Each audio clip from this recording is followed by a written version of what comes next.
Welcome to Bookalyptic. Today I'm going to be reviewing A Ballad of Crystal and Ash by Shaina Anastasi. And A Ballad of Crystal and Ash is the third act of Reen and Pandora and the fifth book in the Pandora's Heart series. And it is recommended to read Act 1 first, Requiem of Fire and Ice. I will link both books in the description below so you can check them out.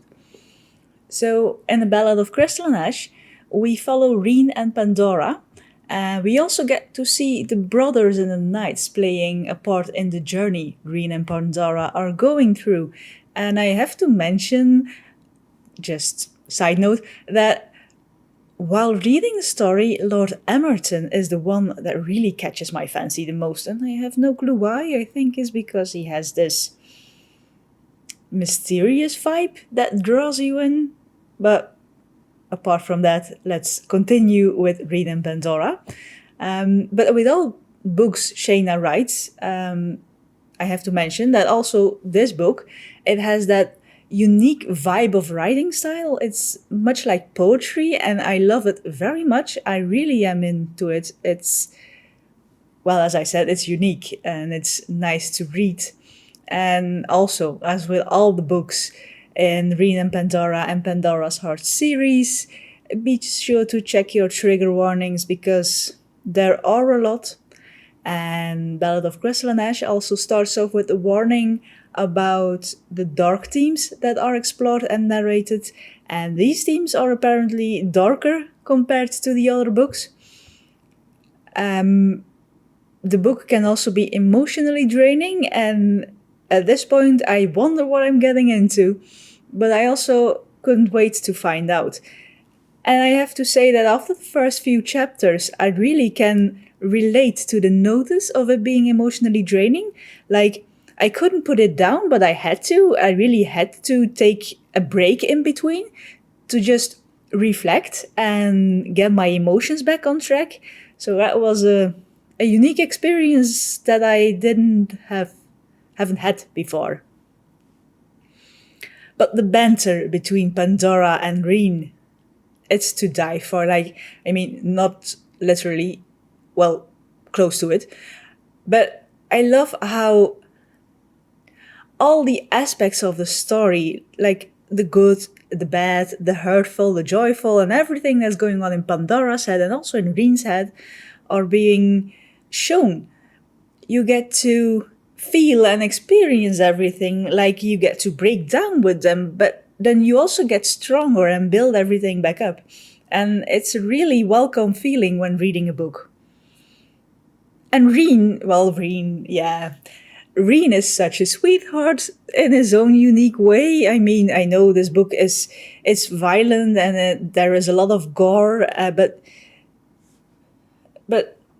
it's not off-putting. And I mean, Reen really is a sweetheart in his unique way, because for all the bad things that are said about him and all the bad things that he does, he just gives himself entirely for his loved ones.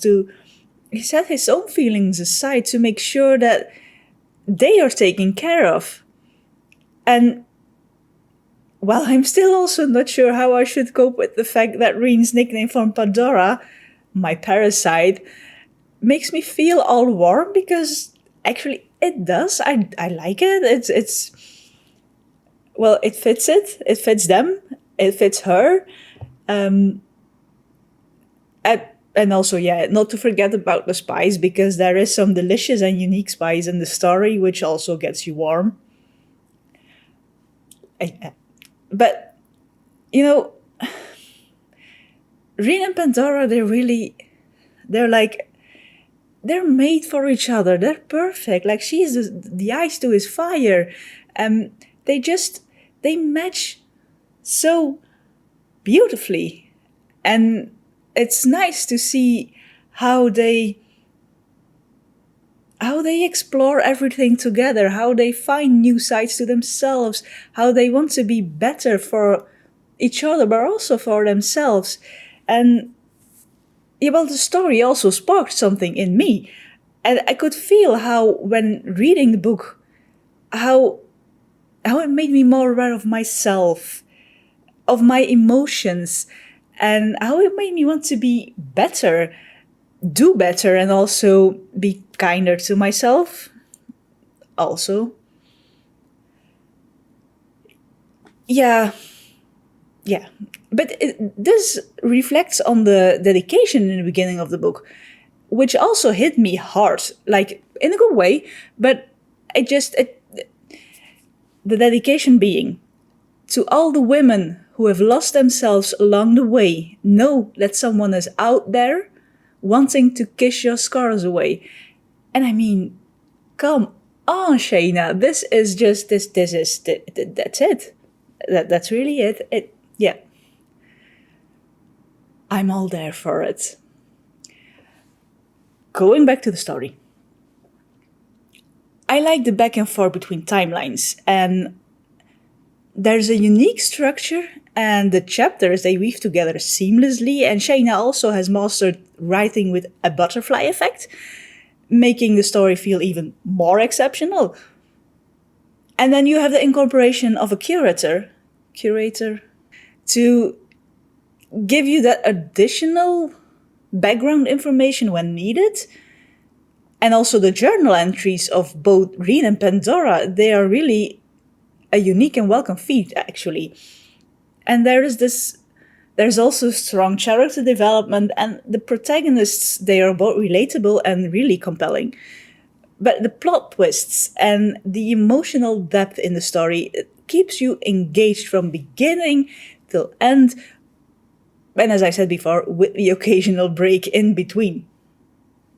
Yeah.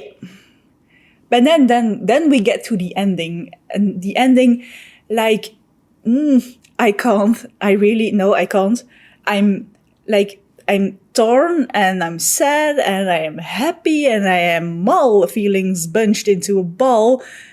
And I am at such a loss because the book is finished. Like, Shaina, come on, what are you doing to me? This book is amazing. And I didn't want it to end, but it did. But overall, in conclusion, A Ballad of Crystal and Ash. It has action and emotional depth and great world building, a heavy sprinkle of trigger warnings and spice.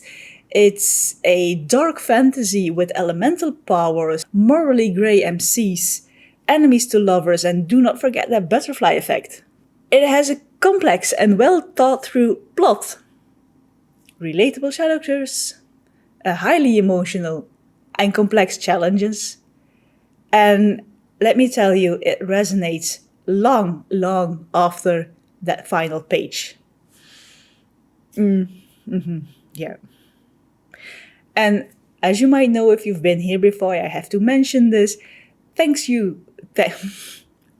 Thank you to the author, Shaina Anastasi, for giving me the opportunity to read this arc. I read this book as an arc reader, obviously, and my opinions are my own, and it's voluntarily. A Ballad of Crystal and Ash. Look, I'm looking forward to more stories of Shaina. Meh, they're so good. I really, really, really recommend you checking them out. With a side note of be aware of the trigger warnings. This isn't some sort of happy, romantic, sweet story. I mean, there are sweet and romantic moments in there, and well, I personally like it, but as I said before, this book in particular had me needing to take a break in between.